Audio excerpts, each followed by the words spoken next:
Je vous exhorte donc, moi, le prisonnier dans le Seigneur, à marcher d'une manière digne de la vocation qui vous a été adressée, en toute humilité et douceur, avec patience, vous supportant les uns les autres avec amour, vous efforçant de conserver l'unité de l'esprit par le lien de la paix. Il y a un seul corps et un seul Seigneur, comme vous aussi vous avez été appelés à une seule espérance par votre vocation. Il y a un seul Seigneur, une seule foi, un seul baptême. Un seul Dieu et Père de tous, qui est au-dessus de tous et parmi tous et en tous. Mais à chacun de nous, la grâce a été donnée selon la mesure du don de Christ. C'est pourquoi il est dit, étant monté dans les hauteurs, il a amené des captifs, il a fait des dons aux hommes. Or, que signifie il est monté, sinon qu'il est aussi descendu dans les régions inférieures de la terre?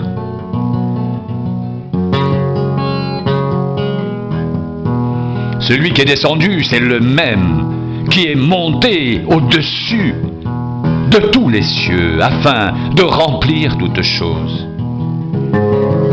Et il a donné les uns comme apôtres, les autres comme prophètes, les autres comme évangélistes, les autres comme pasteurs et docteurs, pour le perfectionnement des saints en vue de l'œuvre du ministère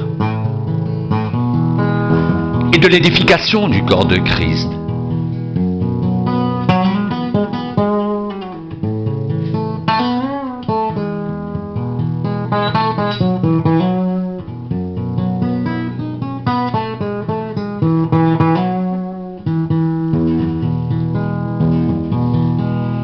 Jusqu'à ce que nous soyons tous parvenus à l'unité de la foi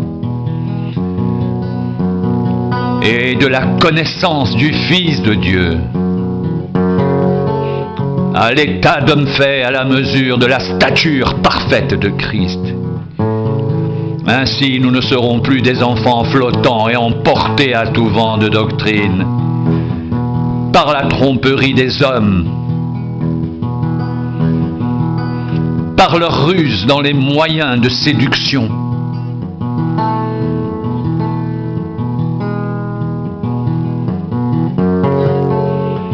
Mais en professant la vérité dans l'amour, nous croîtrons à tous égards en celui qui est le chef Christ. C'est de lui et grâce à tous les liens de son assistance que tout le corps bien coordonné, formant un solide assemblage, tire son accroissement selon la force qui convient à chacune de ses parties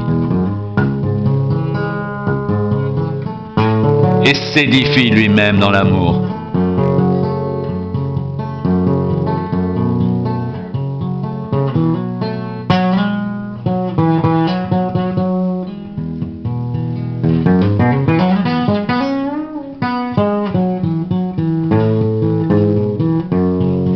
Voici donc ce que je dis et ce que je déclare dans le Seigneur.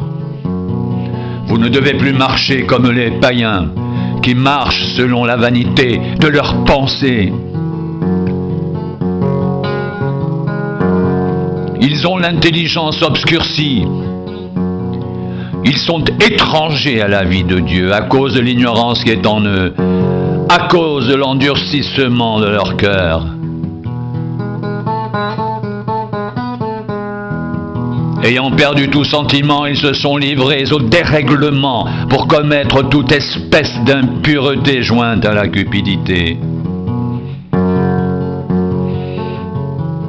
Mais vous, ce n'est pas ainsi que vous avez appris Christ, si du moins vous l'avez entendu, et si conformément à la vérité qui est en Jésus, c'est en lui que vous avez été instruits à vous dépouiller par rapport à votre vie passée du vieil homme, qui se corrompt par les convoitises trompeuses, à être renouvelés dans l'esprit de votre intelligence et à revêtir l'homme nouveau. Créé selon Dieu, dans une justice et une sainteté que produit la vérité.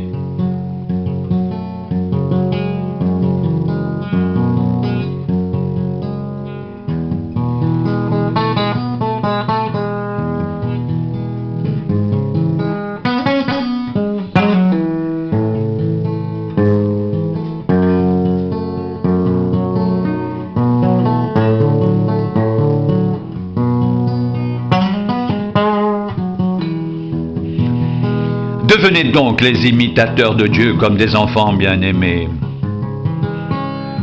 Et marchez dans l'amour à l'exemple de Christ,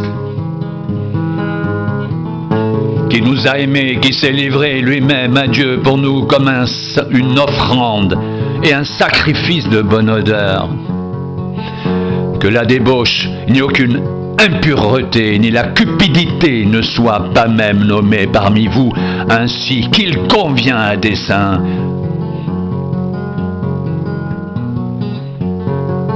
Qu'on n'entende ni paroles grossières, ni propos insensés ou équivoques, choses qui sont contraires à la bienséance, qu'on entende plutôt des actions de grâce.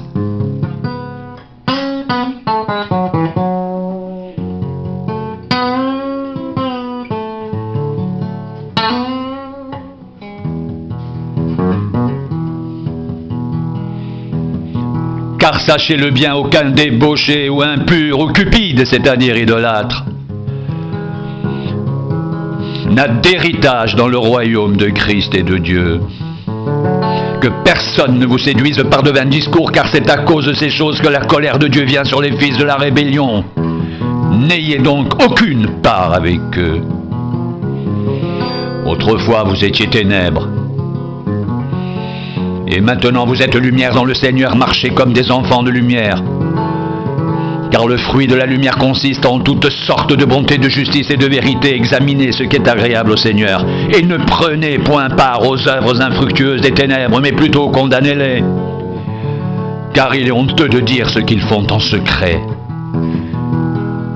Mais tout ce qui est réprouvé apparaît en pleine lumière.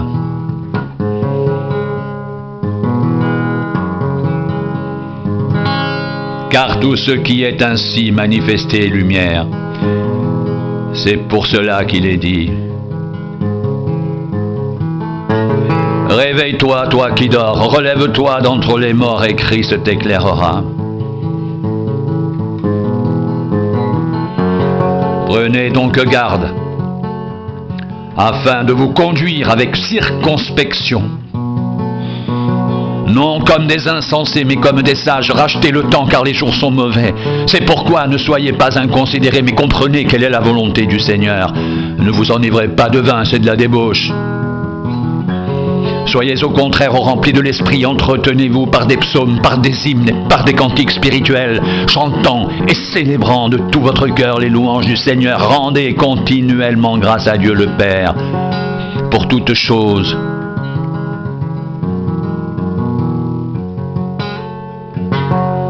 au nom de notre Seigneur Jésus-Christ, vous soumettant les uns aux autres dans la crainte de Christ.